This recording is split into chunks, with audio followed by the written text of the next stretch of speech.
everybody, welcome back. My name's Alison, the online piano and the online violin tutor. Today I'm going to go through where the sharps and flats are on the violin. I've got a worksheet that I've done for you all. The link to where you can get this for free, download it for free and print it out, will be in the description bar directly underneath this video, so that's where you can get that from. I've done kind of several videos where I've sort of done worksheets that are kind of similar to this, but I thought I would just do one specifically for this video just to make it easier for everybody, so I'm not kind of hunting around trying to find all these sheets. So I'm not kind of inventing the wheel in any way. There are loads and loads of kind of worksheets of these on YouTube, on Google if you search it and go to Google Images and things. But I just wanted to make up something that was just easy for me to explain and easy for me to explain in the video. So I'll go through what I've done with the worksheet. So you can see it kind of looks a little bit like the violin with the 4 strings that you've got here, and above here is the G string, D string, A string and E string. So that's kind of going to represent the open strings. Now I thought what would be useful is by putting this here. So I've put in blue the first finger because that's obviously the main place that the first finger would go, and also I've got the same thing in red. I'll show you in a second on my violin, but can you see that I've just matched the dots kind of to match there, the blue and the red there. So that's where you would put the fingers on the violin. So the other ones in black is that you've got your first finger back, and I'll go over all this on the violin too in just a second. The second finger doesn't have a kind of position on its own, but it will either be, depending on what the music says, close to the first finger or close to the third finger, which is stretched and what I would call back. The third finger is stretched as well, and I haven't included a 4th finger on here, but I will put, by the time you download your sheet, you will see a 4th finger on here as well, but I just haven't put it on this sheet for the moment. So also what I've done in some of the little circles as well, you can see there's kind of dual notes there, so an A flat and a G sharp, and I have kind of mentioned that in the notes for you to read underneath here, but what I've done is put the note that's first before you get the slash is the most commonly used note for that finger position. So for example, if you're putting your first finger back on the G string, you will most commonly, 9 times out of 10, you'll be playing an A flat for that note before you'll play a G sharp. So that's why I've put that first.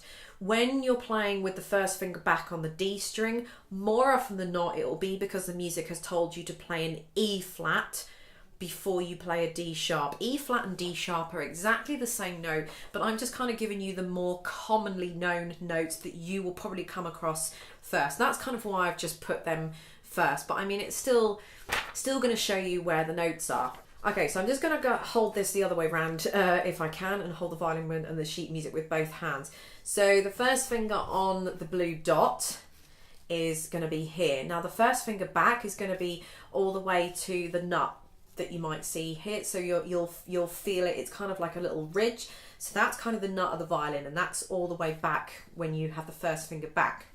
So that's the first finger normally. The second finger back is going to be jammed in next to the first finger. So if the first finger's on the blue dot, second finger is going to be jammed in here. When the second finger is stretched, there's quite a big, that's where the second finger was there, and when the second finger is stretched, there's quite a big gap here, and it's going to be next to where the third finger would go. So if the third finger's here, second finger jams in next to it, so back and stretched. Then the third finger is going to be on the red dot as it normally is, and then the third finger stretched is going to be there as well. The 4th finger would be here. Remember, I haven't got a 4th finger on this one in the video, but when you download yours, you will see a 4th finger dot here. But the 4th finger is going to be here, and the 4th finger back is kind of in the same position as the 3rd finger stretched. But again, it will just kind of depend on what note you want to be playing. So it's kind of the 3rd finger and the 4th finger are pretty much exactly the same, but depending on what note it is that we're being told to play, it'll depend on whether we use our 3rd finger or our 4th finger.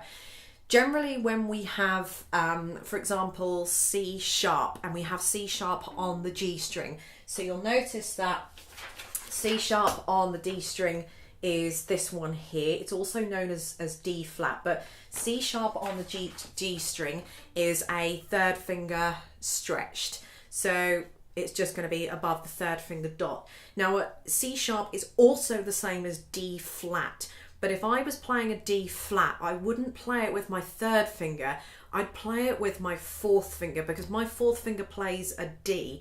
Open G, 1 is A, 2 is B, 3 is C, 4 is D. I would want to play it with a D back, just because that's how I'm used to playing it kind of in my head, if that sort of makes sense. Another example would be maybe C sharp, taking C sharp again. On the A string, it's going to be, if you look on your little chart, it's going to be in a stretched second finger position. Now that's also the same as D flat, but if I had D flat, I'd want to play it with my third finger, because my third finger is used to playing a D on the A string. If I'm playing a C sharp, which is exactly the same, C sharp's there, D flat is also there, but because it's a D flat, I'd want to play it with my third finger. It's just the way that the brain would want to work. It just makes the most sense, because if you see a D, you want to play it with your third finger. If I see a C sharp, I'd want to play it with my second finger. The only exception to that rule would be is if you were doing something quite intricate that involved kind of twisting around, and you might want to change that. But I'd say nearly 100% of the time for you guys, that you'll be playing a D flat with the third finger and a C sharp with the second finger. You'll play whichever note the finger is kind of used to sort of playing. So there we go. Hopefully this video is nice and quick and simple, and it's helped you. Don't forget to subscribe to my channel so you don't miss out on all the cool videos that I release and all that kind of thing. And I've got a performance channel as well, and all that will be linked underneath. So don't forget to go and subscribe to those. That would be fantastic. Thank you for watching the video, and I'll see you in the next one.